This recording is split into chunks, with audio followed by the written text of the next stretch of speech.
Hello and welcome to the Soil Cores video on how to use a slide hammer corer. Our group, the Soil Core team, received funding from the USDA NRCS to help train qualified individuals to perform soil health testing. The goal of the CEMA is to monitor soil carbon before and after an NRCS implemented conservation practice.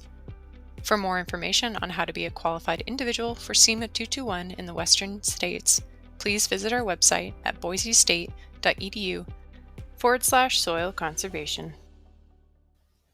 Step 1. Prepare before you dig. As a qualified individual, completing a CEMA 221 contract requires you fill out paperwork with the following information. Note that the Soil Core team has created a field questionnaire to ensure all pertinent information is captured. Be sure to call 811 to check for utilities or the regional equivalent. Label your soil sampling bag to have date, farm as written on CEMA contract, field ID, sample depth, and sample location number. Place flags in the 6 to 9 locations of the field where the soil samples will be taken. Be sure to have the equipment you need to fill out the paperwork for CEMA 221. This is covered in our tool SOP. You are now prepared before you dig and can get your coring equipment ready. Step 2. Prepare slide hammer corer equipment. There are several options for soil coring equipment. You can visit our website at boisestate.edu/soil conservation and navigate to the Tools page for more information on the tools you can purchase. You can also talk to your local NRCS field office or Conservation District Manager to see what options they may recommend. In the slide hammer corer kit, you should have the slide hammer, internal rod with a split core, corer tip, hex quick pin, and snapper pins, and a telescoping auger. Each function of the item is listed in and described in our tool SOP or standard operating procedure. Another important step is to mark the increment intervals required of CEMA 221 on the internal rod. This is an important step for coring to the 4 interval depths required for a full CEMA 221 sample. It is important to note that the threads between the auger tip, the split core, and the hex quick pin can get stuck together due to soil wedged between the threads. To prevent the pieces from getting stuck, we recommend Teflon tape on both sets of threads. You may need to reapply the Teflon between intervals and sample locations if the tape rips. Now that we have the equipment ready, let's go ahead and sample. Step 3. Take your first soil sample interval. Remove the biomass from the surface of the soil where you will be sampling.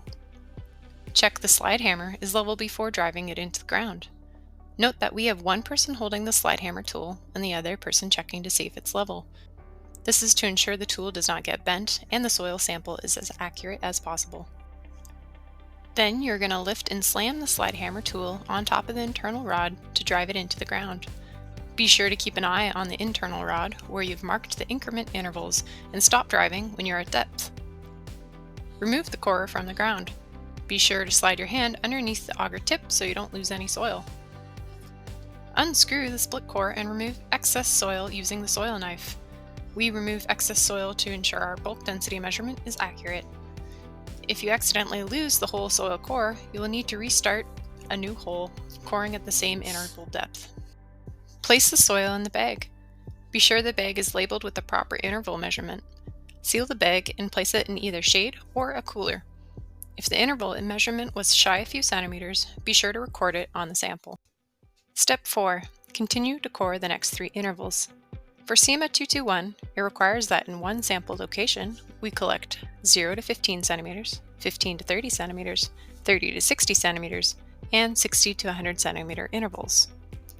In between each of those intervals, we recommend augering the hole using the telescoping auger to reduce the friction for your next coring sample. Core the next interval. Remember to keep the internal rod level when you are driving the core into the ground. Be sure to place a hand under the auger tip to prevent soil from escaping the split core, and place soil in a Ziploc bag labeled with that interval segment. When you get to the 30 to 60 and 60 to 100 centimeter interval, you will need to add an extension to the internal rod. Remeasure and mark the internal rod with measurements 30 to 100 centimeters so you can accurately core to those depths. For the 30 to 60 and 60 to 100 centimeter depth intervals, you can take multiple cores using the 15 centimeter core, or you can switch to a longer core to take the sample all at once. At the deeper depths or different times of year, when the ground is more dry, the core may get stuck. We recommend using a jack puller to remove it from the ground. Detailed instructions on how to use a jack puller can be found in the tool SOP. Step 5. Repeat sampling on your next locations. CEMA 221 requires 6 to 9 locations are sampled within a 10-acre area of interest. All 4 intervals, 0 to 15, 15 to 30, 30 to 60, and 60 to 100 must be captured at these 6 to 9 locations. Now you know how to use the slide hammer core for CEMA 221. Visit our website or contact us at soilconservation@boisestate.edu if you have any questions. Follow us on our social media for an upcoming field day near you.